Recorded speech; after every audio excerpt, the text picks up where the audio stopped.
is the global integration of markets, inevitable and irreversible, has nobody in charge, benefits everybody, furthers the spread of democracy in the world. Canada, no longer a sovereign state, and joined NAFTA, the North American Free Trade Agreement. This free trade agreement meant that goods could be traded without a taxation between the United States, Canada, and Mexico. Since there was no taxation, these goods would be more easily accessible, low-income families could get the necessities that they needed without overpaying, and therefore denounce the stress that overpaying taxes creates, thus creating a smoother transaction and a more stress-free environment. Capitalism was inevitable. There was over $500 billion in Canada corporate money. Liberalism has been seen from the last quarter 19th century to the 20th century. Within the neoliberalism, there was free markets and free trade, which was the free flow of goods and capital. It was hostile to most form of economic nationalism. It was seen to have freedom of oppression and religion within the free market in relation to the privilege of opinions. Neoliberalism created an accelerated expansion of markets, a complex system for the frequency of financial transactions, a flexible workforce, an expansion of the service industry, created a 24-hour economy, and lastly, the privatization of the market. Within the free trade agreement, there was more flexibility and cooperation between the countries. These free trades allow the industry, people, and families to acquire the goods they need without the hesitation and pressure of the paying border taxes. In regards to the globalization of the area, it was demonstrated through the migration and immigration from mainly the south to north, but also the east to west. Globalization was seen within the film El Contracto through the movement of people in search of a better life or for more money, which they could not acquire in their homeland.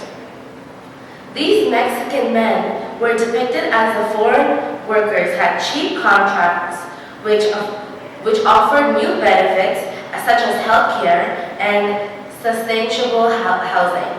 The work in which these foreign workers endured was short-lived due to the conditions of the job and how nasty they were treated. They were seen to be easily replaced, used for the mass productions of the produce, which could be illustrated through the lack of training and protective gear of the pesticides, and cheap laborers. In El Contracto, this neoliberalism was seen through the depletion of accessible jobs for the foreign workers within their own country. Thus, they are able to come over in Canada to acquire a suitable job in order to take care of their families. This immigration of workers was allowed because of the free trade agreement, which gives them the opportunity to work and earn money that they would not have in their homeland. And now we'll have a few short clips from our friend Diego Sanchez.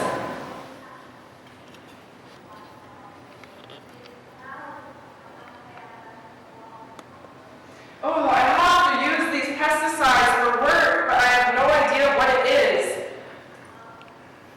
Oh, it looks like I have blinded myself in the one eye.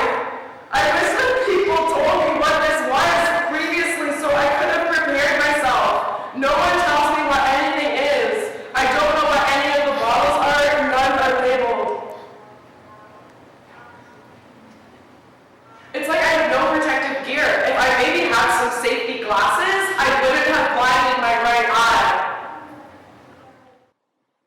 Honey, but I don't want you to go. I'm expecting. Oh, well, it's best for the baby if I go and work and get money. I don't want you to. I don't want to leave either, honey. Oh! Daddy, don't go. Oh, I don't want to go, sweetie. I have to, though. I have to provide for this family, and there's nothing for me here.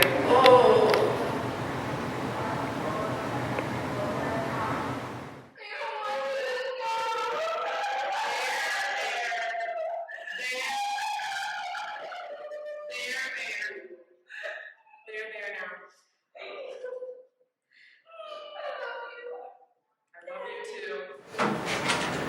Migrancy within El Contracto can be seen through the foreign workers that migrate over from Mexico. These foreign workers in Canada cannot become landed immigrants in Canada, and they must pay Canadian taxes. They work on farms, in restaurants, fast food outlets, in offices, in stores. They fill menial jobs in Canada. These jobs can be filled by Canadians, but they can hire temporary foreign workers for a cheaper price, and they work better because there is a threat of being sent back home. Seasonal Agricultural Workers Program was created to address acute shortage of agricultural workers within Canada. Swap contracts guaranteed a 40-hour work week, adequate rest periods, employer responsible for suitable housing, training on safe use of pesticides, provision of protective gear. However, many workers did not know these terms. The film voiced the criticisms of the program, such as there's long hours and no overtime on many farms, appalling living conditions on many farms, and there's also no support from either Canadian or Mexican government officials. Unfortunately, it was seen that these workers had no oversight. Regulations for pesticides or requirements make no difference. They can join an agricultural union, but any sign of resistance is a problem and workers are sent back. They are seen as unfree laborers, which are not slavery because they are paid.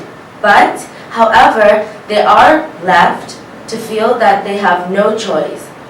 Migrancy for these foreign workers include moving over to another country for a limited time to try to acquire dreams of giving their family a better life back home. With new cultures and differences, environment switch, it is very difficult for workers to cope with everything that has been on their shoulders. Whenever they get sick in Canada, they would need to use their money that they earned, their needs for family, in order to use it for doctor services. Even though everyone says migrancy is a good thing, it sometimes isn't. Although there are great benefits for foreign workers within Canada, they do not have the basic necessities of living in healthcare. It was shown how these workers are in an insufficient home for housing, that their kitchens while working on don't have enough seats for everybody. These workers, although bring economic growth of corporations and workers for the fields, are not treated like human beings, but rather as a laborer who gets the worst treatment from their employer and the townspeople. Next, we will have some short clips of Diego Sanchez with his experience within this migrancy issue. Oh, I'm so sick. I wish my employer would send a doctor over so that I could get some health care. I can't afford it myself. I have to send every dollar I own home to my family. What should I do? I can't pay for my health care. I wish my husband could come back over for the birth of our new child, but if he does, I'm afraid he might lose his job, and if he loses his job, how are we going to support our family? Like, I can't handle that. There's just so much stress. Like, I don't know what I'm going to do. It's just, this life is so hard with no jobs here in Mexico. Like, I'm at a loss of words now. I just wish he was here.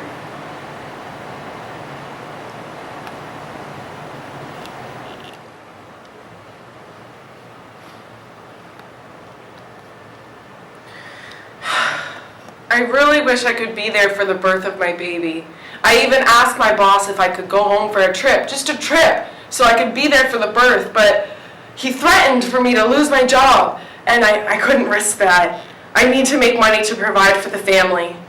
But I bought a baby blanket to bring home. Diasporic peoples usually are dispersed or exiled forever from their homeland, but that's not always the case. They usually are understood to have in-between identities, which integrate with new cultures without adopting or abandoning their old. They must live with contradictions as they are never unified in their old traditional sense. They also deny themselves the dream of recovering their old authentic culture and traditional home. Their identities are constructed from several histories and cultures. They were seen to struggle and suffer, often at the core, which offers potential of a rich bi-tricultural life. They should have been integrated, which is bringing in the other cultures into an existing one. This can be seen through the culture, heritage, tradition, and religion. But in reality, they were being forced to assimilate, which is forgetting their old ways and adopting ideologies, and religions. Within El Contracto, you can see the diasporic identities within the lives of the foreign workers. They were ridiculed for working within Canada, isolated into their own areas, and were seen as lesser being. These workers were given disrespectful looks, their bicycles were stolen, and through the non-acceptance of townspeople. These workers went out shopping at certain times of the day and stayed out of certain areas. These diasporic people were seen as mixed blood, someone who didn't belong, and a people who were not worthy to live within that area.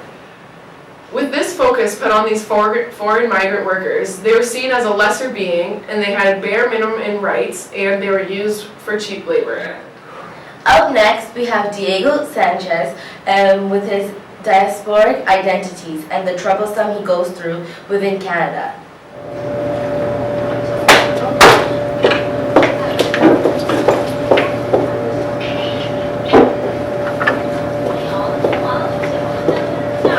Totally showed him. I know that Mexican worker, shouldn't be in our cafeteria. Exactly, they smell so bad. Did they even take a shower? I don't know, it's just filthy. He shouldn't be in our country. Exactly.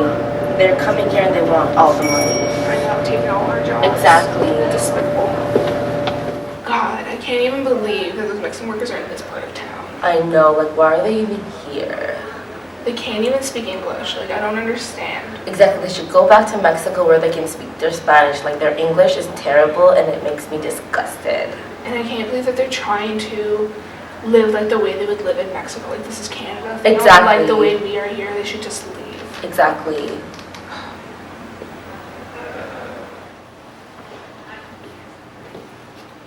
I wish people wouldn't talk about me behind my back.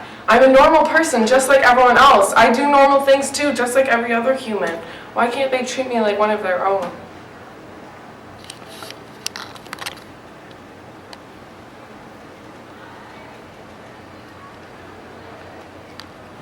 Thank you for watching this episode of The Recap Show. Take care, and we will see you next week. Bye!